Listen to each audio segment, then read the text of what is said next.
Everyone. इस video में आज हम इन्वेस्टमेंट के कॉन्सेप्ट और उसके कुछ टाइप्स के बारे में जानेंगे। सबसे पहले इस वीडियो में आज हम देखेंगे कि इन्वेस्टमेंट क्या होता है और उसके बाद मैं आपको बताऊंगी कि इन्वेस्टमेंट के टाइप्स या फिर उसके काइंड्स, कितनी तरह की इन्वेस्टमेंट होती है। Investment is a process of capital formation और a process of increase in stock of capital. अगर सबसे इजी भाषा में बोली जाए, आपको ऐसे डिफिनेशंस तो बुक में डिफरेंट मिल जाएंगे, पर जब आप सबसे इजी तरीके से इसका कॉन्सेप्ट समझेंगे तो इसका बहुत ही सिंपल सा कॉन्सेप्ट ये होता है कि जब भी कैपिटल फॉर्मेशन किया जाता है, यानी जब भी जैसे आपकी कोई कंपनी है, 10 लाख रुपए आपने उस कंपनी में लगाया है, आपने अब अपने कैपिटल को इंक्रीज किया और उसमें आपने 10 लाख की बजाय 12 लाख रुपए इन्वेस्ट कर दिए। तो ये आपने जो 12 लाख रुपए लगा दिया उस कंपनी में, तो ये आपका हो गया कैपिटल फॉर्मेशन। आपने क्या किया? आपने कैपिटल को फॉर्म किया, आपने अपना कैपिटल यानी पैसा जो है वो बढ़ाया। तो जब आप कैपिटल फॉर्मेशन करते हैं तो यही इन्वेस्टमेंट कहलाता है। जैसे अगर आपने 10 लाख, 12 लाख, फिर 20 लाख रुपए अगर लगाए हैं कहीं, तो इस तरह का जो पैसा लगाया हुआ होता है, यानी जो कैपिटल आपने फॉर्म किया, आपने जो कैपिटल बनाया, ये क्या कहलाता है? ये कैपिटल इन्वेस्टमेंट या फिर सिर्फ इन्वेस्टमेंट कहलाता है।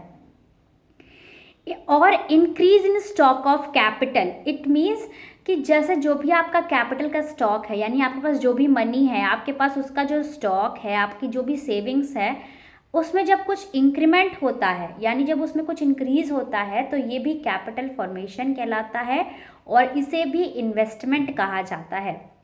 Larger the capital stock with the producer, greater in their capacity to produce goods and services. एक सीधी सी बात है, आपके पास जितना ज़्यादा पैसा रहेगा आप उतना ज़्यादा खर्च कर पाएंगे। अगर आपके पास 10 रुपये हैं तो आप 10 रुपये खर्च कर सकते हैं, और अगर आपके पास 10,000 रुपये हैं तो आप 10,000 रुपये खर्च कर सकते हैं।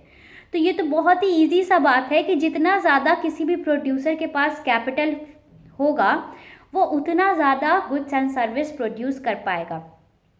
इसलिए कहा जाता है जितना ज़्यादा इन्वेस्टमेंट उतनी ज़्यादा गुड्स एंड सर्विसेज को आप प्रोड्यूस कर सकते हैं। अगर आपका इन्वेस्टमेंट कम है, अगर आपने सिर्फ 10,000 रुपये लगाए हैं किसी कंपनी में या फिर अपने बिजनेस में, तो वो आप सिर्फ 10,000 तक के ही गुड्स एंड सर्विसेज को प्रोड्यूस कर सकते हैं। पर अगर 10 लाख रुपए लगाए हैं तो आप 10 लाख रुपए तक का गुड्स एंड सर्विस प्रोड्यूस कर सकते हैं।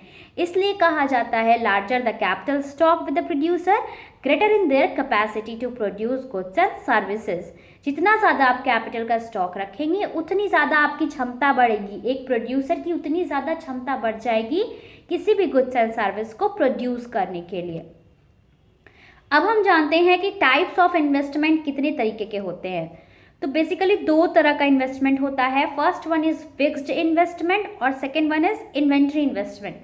जैसा इसका नाम है ना, बिल्कुल ये इसी तरह का होता है, इसमें ज़रा सा भी कन्फ्यूज़न की कोई भी बात नहीं होती है।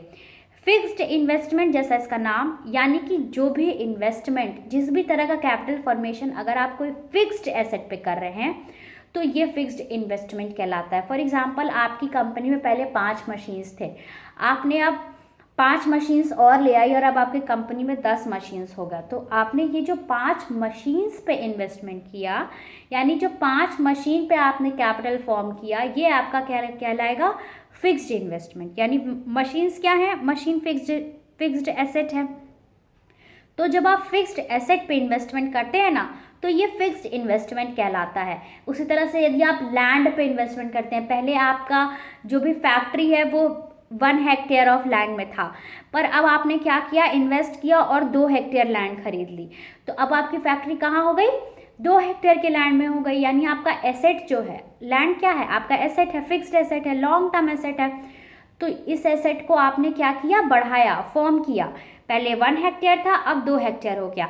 तो आपने क्या किया? अपने एसेट को बढ़ाया। तो इस तरह का जो इन्वेस्टमेंट होता है, यानी जो फिक्स्ड एसेट पे इन्वेस्टमेंट किया जाता है, ये फिक्स्ड इन्वेस्टमेंट कहलाता है। और इसका बिल्कुल ऑपोजिट होता है इन्वेंट्री इन्वेस्टमेंट। इन्वेंट्री इन्वेस्टमेंट उस तरह के इन्वेस्टमेंट को कहते हैं जो रॉ मटेरियल्स पे किया जाता है। फॉर एग्जाम्पल, अगर कोई प्रोड्यूसर पहले 20,000 के रॉ मटेरियल्स खरीदता था, अब अगर वो 50,000 के रॉ मटेरियल्स खरीद रहा है, तो वो क्या हुआ? ये जो 30,000 का शिफ्ट हुआ, ये कहाँ हुआ? रॉ मटेरियल्स पे हुआ। रॉ मटेरियल्स क्या होता है? इन्वेंट्री एसेट्स होते हैं, या फिर कह लो शॉर्ट टर्म एसेट्स होते हैं, ठीक है। तो इस तरह के जब एसेट्स पे इन्वेस्टमेंट किया जाता है, पैसा लगाया जाता है, कैपिटल फॉर्म किया जाता है, तो इस तरह के इन्वेस्टमेंट को कहा जाता है इन्वेंट्री इन्वेस्टमेंट। और इन दोनों इन्वेस्टमेंट में भी वही बात होती है, जितना ज़्यादा आप इन्वेस्ट करेंगे उतनी ज़्यादा आपकी कैपेसिटी बढ़ेगी गुड्स एंड सर्विस को प्रोड्यूस करने के लिए। जैसे जितनी ज़्यादा आप मशीन्स लाएंगे उतनी ज़्यादा आप गुड्स एंड सर्विस प्रोड्यूस कर पाएंगे, जितनी ज़्यादा आप अपने स्टॉक को बढ़ाएंगे उतनी ज़्यादा आप गुड्स एंड सर्विस को प्रोड्यूस कर पाएंगे। Stock means inventory stock, raw materials, जितना ज़्यादा आप रॉ मटेरियल्स पे खर्च करेंगे आपका गुड्स एंड सर्विस उतना अधिक प्रोड्यूस होगा। तो ये क्या होता है, ये एक तरह का डायरेक्ट रिलेशनशिप होता है कि जितनी ज़्यादा कैपिटल फॉर्मेशन उतनी ज़्यादा आपकी कैपेसिटी गुड्स एंड सर्विस को प्रोड्यूस करने के लिए। तो इस तरह से आज की वीडियो में मैंने आपको इन्वेस्टमेंट और उसके टाइप्स बताएं। अगर आपको इस वीडियो से थोड़ी सी भी इन्फॉर्मेशन मिली हो तो प्लीज़ इस वीडियो को लाइक करिए, मेरे चैनल को सब्सक्राइब करिए और अपने फ्रेंड्स के साथ शेयर करना मत भूलिए। Thank you.